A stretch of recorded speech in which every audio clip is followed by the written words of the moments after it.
Hello friends, Mali Pankadith here, CEO of the SOAR Community Network and co-founder of SOAR Community Nebula. As you know by now, our goal this year is to highlight 1,000 champions of change, community builders, and who we lovingly call our change agents. And today we have Ms. Carole Stizza. Thank you so much, Carole, for being with us. I'm happy to. I'm so delighted to have you. You're one of my favorite people. And what we normally do, Carole, is to start the interview by asking you to share a little bit more about who you are and the work that you're currently doing in the world. Who I am. I am a mom and a wife and a sister, but more importantly, I'm a woman who healed a lot through a lot of life traumatic events. So it's been a wonderful journey of understanding how to build confidence on finding out what you do right instead of concentrating on what you do wrong. So now I work with a lot of business owners who have great teams to identify what they're doing right, to hang on to that, so that when change is imminent and they scale, they know exactly what to implement, how to implement, and why to implement it now. And can you tell me more about the kinds of leaders that you're spending time with? I mean, when you first start a project to when you work ongoing with them, what are some of the transformational things that you're seeking to witness and experience along this journey of working with them?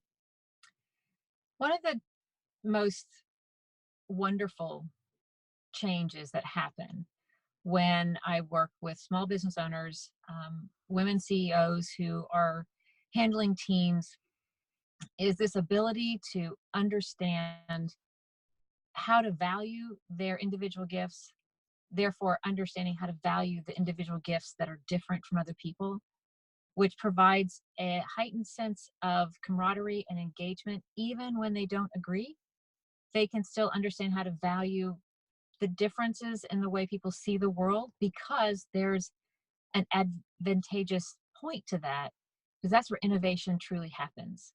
When they understand that opposites actually are great together, they start to see each other more as a teammate instead of an adversary. Got it. So, Carole, when in your life or throughout your career have you experienced additional love and empathy and kindness from leaders who have now shaped you into the person that you are, or maybe shifted your way of thinking in a profound way? Can you give an example or two?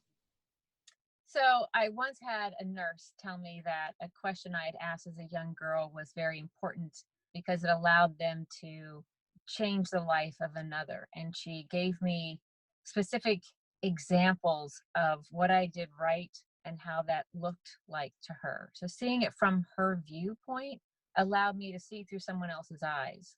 So fast forward, and I'm in high school, and I had an English professor do the same thing. Here's what I believe you do really well, and here's how I recognize it. So when I help other people understand how to talk, why words matter, a lot of times it's so simple to let people know what they do right and how it looks like in your eyes, because now they get this transformational viewpoint. Mhm. And anytime someone has done that for me and I've been able to go back in time and recollect that instance, that was a transformational shift for me. It's amazing, right? Little gestures, little moments like that really define how we move forward in our lives and how we actually get to pay that forward in our daily living, how we get to help other people experience those things that were Yeah. once gifted to us. It's really cool. When you think of community builders and champions for change, are there certain attributes or characteristics that you've witnessed are very consistent when you meet those types of people? Yes. Um, Curiosity is a big one. Their ability to step into a conversation with an open mind and questions mean that they're willing to learn, willing to hear, even if they don't agree. Even if you know by watching it, you're like, they are listening, and I know they don't believe a thing that person is saying. Their ability to make another person feel valued in that moment speaks volumes for their capacity to embrace change and growth, Yeah. in my eyes anyway. That's really cool. Now, the next question I have for you is, are there causes that matter to you? And if so, how are you supporting those causes or movements with your gifts, talents, and life experiences? Oh, there's a lot of causes.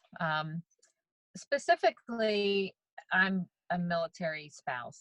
Now that we're retired, I'm always very open and my ears and antennas are up to listen for ways to support veterans as they come out of service. And so, one of the things that I do often is volunteer my time, understanding my background in HR and IO psychology, what they need to understand that's different about outside of the military. Words matter. How do we talk about your beautiful strengths and what you did inside um, inside the military can transfer out in very unique ways. We just have to learn how to talk about them Mm. and to not take their first rejections personally because they're not used to that dance with the interview. So it's one of the things that I do. We also volunteer at the USO, but another cause that I'm becoming more inclined to step into is mobile hope, where we have a lot of teen homelessness, even in the wealthiest counties in the nation, because of criticism or they get kicked out of their home or for whatever reason. Those are the least likely people to survive successfully at this very vulnerable time in their life to be rejected. So, trying to put in more time in helping volunteer my time, my resources. And if the opportunity comes about that I can help in any other way professionally, I'm very open to it. That's fantastic.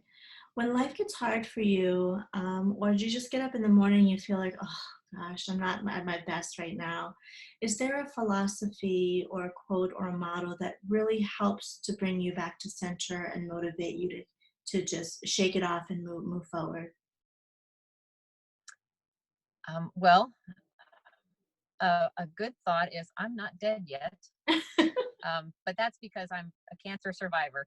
So when you're a cancer survivor, you get up, and when you're feeling that vulnerable moment in time, my little mantra is like, Carol, sweetie, you're not dead. You're good. And then the second step is the laws of attraction. Focus on what you want to see happen that day. Just look forward, open your eyes, and just open your heart. Some things are just so simple and so profound. I love that so much. Okay, last question, but certainly not the least, certainly not the least important or most important, I should say. What does a better world look like through your eyes? Mm. On the surface, a Mm. lot more smiling, Oh, okay, a lot more hugging, a lot more greeting each other with kindness. That would be what I would recognize as signs that there's more heartwarming connections in the world. In addition, would be truly taking action for our environment because to care about the environment, you have to have felt taken care of inside your bubble, which means your work bubble, your family bubble. So I'm talking about what's out exterior and maybe the results, but at the heart of it would be people accepting each other for their differences instead of looking for just the similarities. got it. That's beautiful. Well, that's all that I have for you today. Thank you so much for the time to share your insights and your opinions and your stories. I really appreciate that, Carol. Thank you. No, I always love spending time with you. So anytime, ask me anything. That could be dangerous, but okay. Well, as a part of this initiative, we are featuring people that we believe are contributing their gifts and talents in a very profound way to their communities. So, thank you so much for those that are following us and watching us. Please remember to nominate yourself because we know, we really believe that every single soul on this planet has something to offer and something to do that will help move us forward as a collective. So please nominate yourself, nominate someone in your community who's making a huge difference. Visit us at nebula.soarcommunitynetwork.com, and we will talk to you very, very soon. Thank you again for following us.